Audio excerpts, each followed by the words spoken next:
In today's lesson, we're going to go over how to identify the 4 different types of slopes, calculate the slope between 2 points using the slope formula, calculate the slope of a line from a graph, and then graph a line from slope-intercept form, which is y equals mx plus b. All right, so first, what is slope? Well, the slope of a line is the measure of 2 things, its steepness and direction. The steepness, a higher slope number means that the line is steeper, so that would be like a hill that is hard to walk up.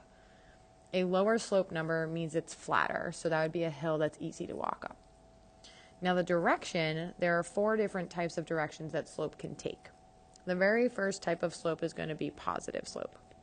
And when you have a positive slope, you are going uphill. The second type of slope that we can have would be a negative slope. And a negative slope is when you're going downhill. The other 2 types are sort of special circumstances. Typically we do uphill and downhill, but there are 2 other types. We can have a zero slope, which means that you are walking on a flat surface, right? So it's a flat floor, a flat surface outside, or it's also a horizontal line. The last type is going to be undefined. And undefined is when you have a vertical line. So this would be something like a wall or something that's vertical. So your second task today is to be able to be given 2 points and use the slope formula to find the slope. So what we're going to start off by doing is we're going to label our points x1, y1, x2, y2. This is a very important step. Please don't skip over it.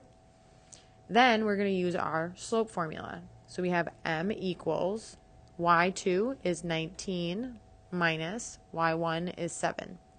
I like to put the second number in parentheses so that I know I don't make any sign errors. x2 is 5 minus x1 is 3. So we do 19 minus 7, that's going to be 12. And then 5 minus 3 is going to be 2. Once you're done with that, you do need to see, can you divide by something to make them smaller? In this case, we can divide the top and the bottom by 2. And when we do that, we get a 6 over 1. So the slope here is 6. Okay, second one. Again, x1, y1, x2, y2. Very important to label those each time. We're going to have m equals negative 1 minus positive 1 divided by negative 3 minus a negative 9. Now when you do negative 1 minus 1 in the calculator, you get negative 2. When you do negative 3 minus negative 9 in the calculator, you get positive 6. Now we're going to divide. One's negative and 1 is positive, so I'm going to divide by a positive 2. And then when we do that, we get a negative 1 on top and a positive 3 on the bottom. All right. I'm going to label first. So x1, y1, x2, y2. Then I'll use my formula. So we have 4 minus 4 on top, 2 minus 5 on the bottom. So on top, 4 minus 4 is 0. On the bottom, 2 minus 5 is negative 3. Now I want you to type that into your calculator and tell me what you get. You should be saying that you got 0. And that is the correct answer. That's going to be 0 slope. The last example is points. So you have x1, y1, x2, y2. We're going to use the formula. So on top we have 2 minus 4. On the bottom we have 3 minus 3. On top, we have negative 2. On the bottom, we have 0. Now I'm going to ask you to type that into your calculator. What do you get? Everyone should be saying that you get an error message. That's correct. You get an error. But when you get an error, your slope is undefined. So you don't write error and box that. You box undefined.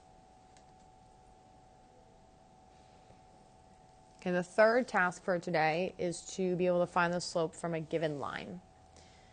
So right here, I have option 1 is you can count rise over run. So the rise is on the top. That's your upwards or your downwards movement.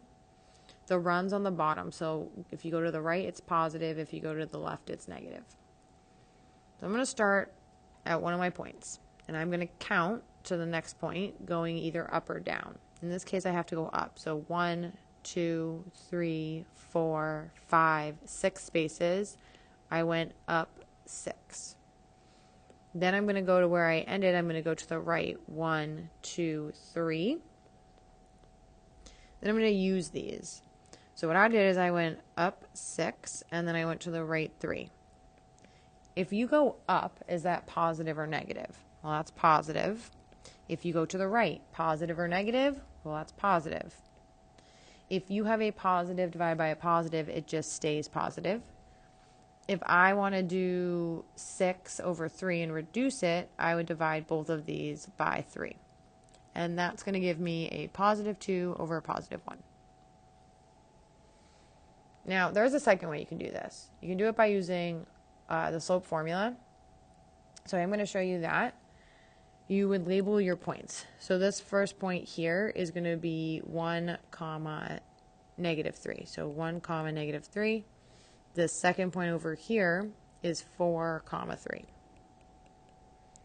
And we can use our slope formula to actually find the same exact slope. So this is going to be a personal preference for all of you. After I've labeled, I'll have 3 minus negative 3 over 4 minus positive 1. Well, 3 minus negative 3 is a positive 6. 4 minus 1 is a positive 3. Notice it's the same thing that I had up here. It's a good sign. We divide them both by 3, and we still get 2 over 1. So you can do either option. You get to decide. Okay, our last task for today. We are going to graph a line in slope-intercept form, which is y equals mx plus b. So as a reminder, the b value represents the y-intercept. It's always the starting point on the y-axis. M represents the slope, which determines the line movements. So in this first example, the y-intercept is positive 3. Our slope is 3 over 5. I'm going to draw in my arrows. So 3 says count up, 5 says count to the right. Reverse is count down and left. So I'm going to start on 3. I'm going to count up 3 and to the right 5, plot a point. I'm going to do the reverse movements, count down 3 and to the left 5, plot a point. And then I have my line. I'm done. Example 2. My y-intercept is negative 4. My slope is negative 7 over positive 5. So the negative only goes with the top number. Then I'm going to draw my arrows. So negative 7 is down, positive 5 is right. The opposite of that is up and left. So let's start at negative 4. I'm going to count down 7. Well, guess what? When I do that, I'm off the graph. So I'm going to ignore those first arrows that I drew in, and I'm going to follow the reverse arrows. So I go to my starting point, I count up 7, and then I go to the left 5.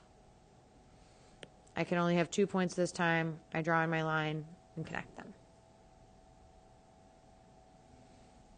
Okay, last few examples. So there are special cases when you have just one variable in your equation, like this, x equals 1. What you're going to do is you're going to make 2 points. And these are xy points. If they're telling you x equals 1, then you have to make x 1. They're not saying anything about y, so we can pick any point that we want for that. I'm going to pick 3 and negative 2. I'm going to plot these 2 points, and then when I'm done plotting them, I'm going to take my ruler and connect. This is a vertical line. In this example, again, I have one variable, just a y. So I'm going to make 2 points. They're x comma y points. They're telling me y is negative 3, so I'm going to make y negative 3, and I get to choose what x value I want. So how about 4 and negative 1? I now get to plot those 2 points, and once I've plotted them, I connect them with my ruler, and I have a horizontal line.